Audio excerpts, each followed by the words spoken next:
Chapter 37. Annie. For goodness sake, why am I crying again? I dab the heel of my hand against my eyes, but they well up again almost immediately. I can't help it.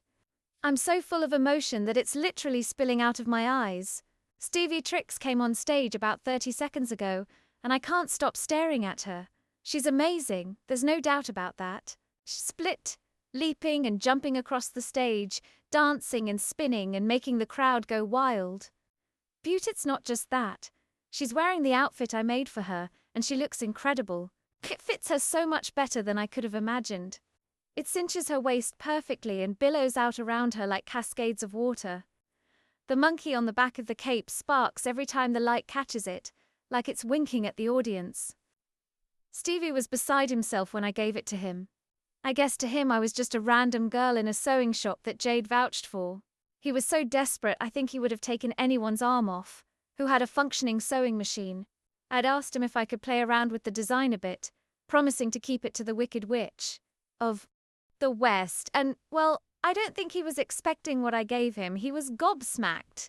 So much so that he insisted on giving me, Penny and Tanya tickets to see his show that same night, saying I had to see him wear it in person. It's the first time I've ever seen a client actually wear the costume rather than just getting a static photo.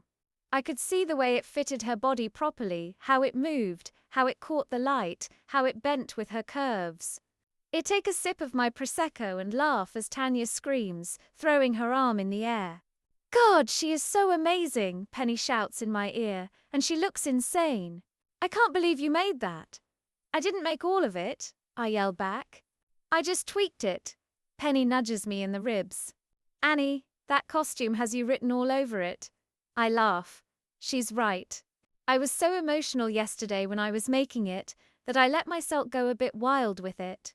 Normally, when I'm working on a commission, I'll pull it back a bit, make sure that it isn't to me in case it's too much for the customer, but I didn't care with this one. I only panicked when I was waiting for Stevie back at the fabric shop in case I'd ruined his dress and, therefore, his career and, in my anxious, dramatic state of mind, his life. But it was the opposite. Stevie said it was the best dress he'd ever had. It's a miracle I didn't burst into tears right in front of him. I finish my Prosecco as Tanya hands us both another glass. We decided that I'd take a few days to really think about Pam's offer and not make any rash decisions. So with that in mind, I decided that I really didn't want to talk about it. Instead, I would just like to pretend that none of these big, scary life choices were happening to me, and actually, Penny, Tanya and I were staying in our flat and renewing the lease for another 10 years. I pull out my phone and take a picture of Stevie to send to Mum and Dad. God, they'll love this. If they lived nearer, then I would have got them tickets. Although one, Annie, almost dropped my glass in shock as they're standing meters away from me is Nate. A whole tsunami of emotions crashes over me. Love, excitement, fear, hurt, anger, humiliation. I'm so paralyzed by all the feelings coursing through me that I freeze to the spot. Penny eyes me and then turns to Nate. Hey, she says. I'm Penny. Nate. Oh, hi, Nate. Penny gasps, immediately hitting Tanya. This is Nate. Tanya spins on the spot and eyeballs Nate, but his eyes are fixed on mine. Not the Nate.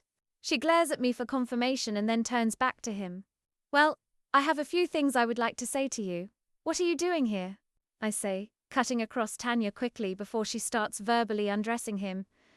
Did you follow me? Nate laughs, but instead of the easy, fun laugh that I'd got used to, this one is sarcastic. Follow you? He repeats.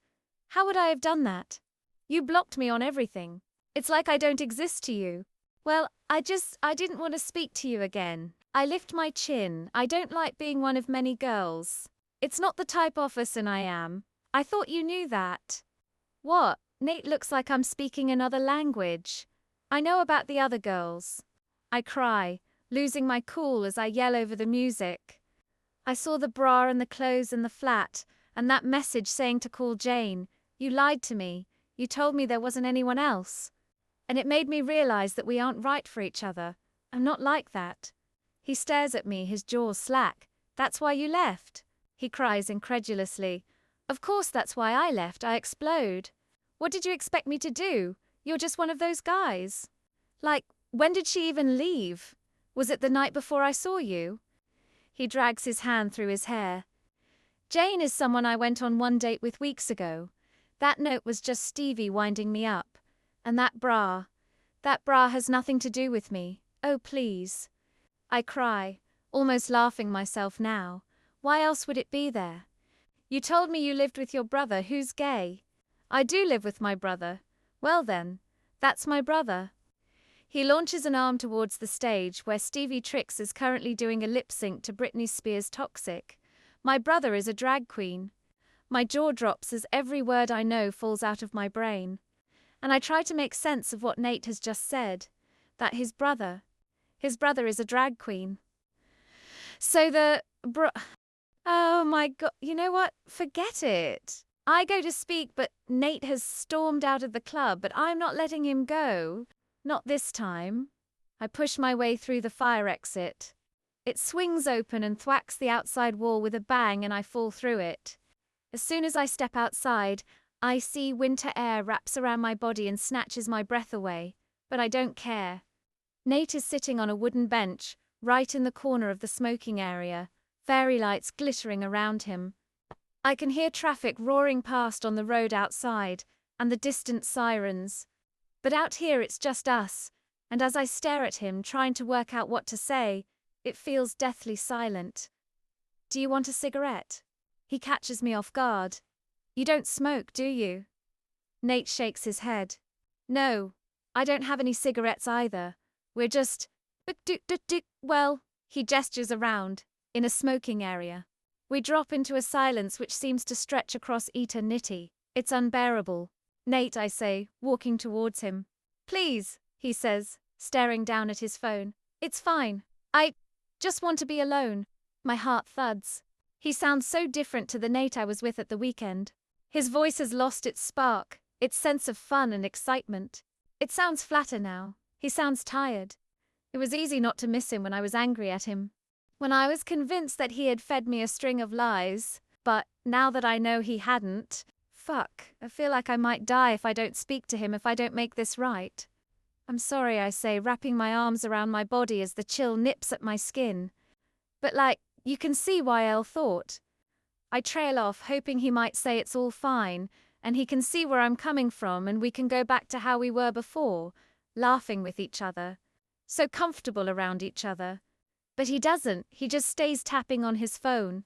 It's like I'm not here at all.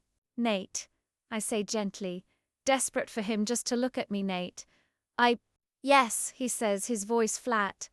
I can see why you'd see a bra and women's clothes and that stupid note and assume I'd been with another woman.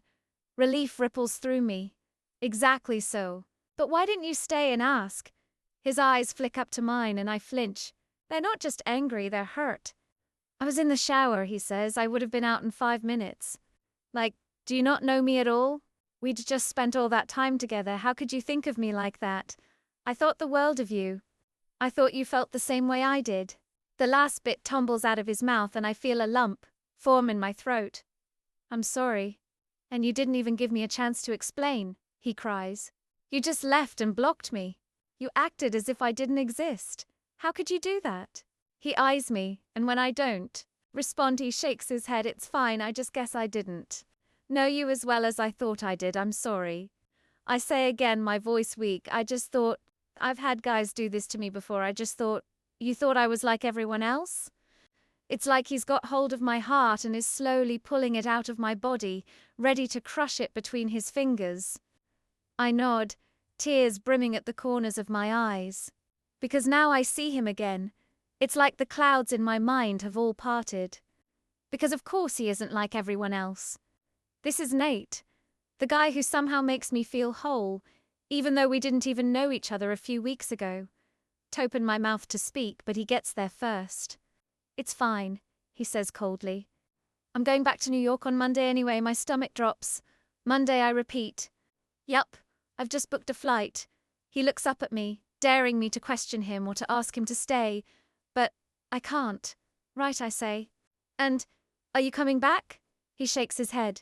No, this isn't the place for me. I need to go back home. I better go back in. He gets to his feet. Good luck with everything, Annie. I'm sorry for getting so angry, he adds, and for a second I see a glimmer of the fun, caring Nate I spent the weekend with. Thanks for making my time here fun. I really did love it the most when I was with you. He goes to walk past me and I grab his arm. Wait, I cry, my heart beating outside of my chest. Is that it? You can't.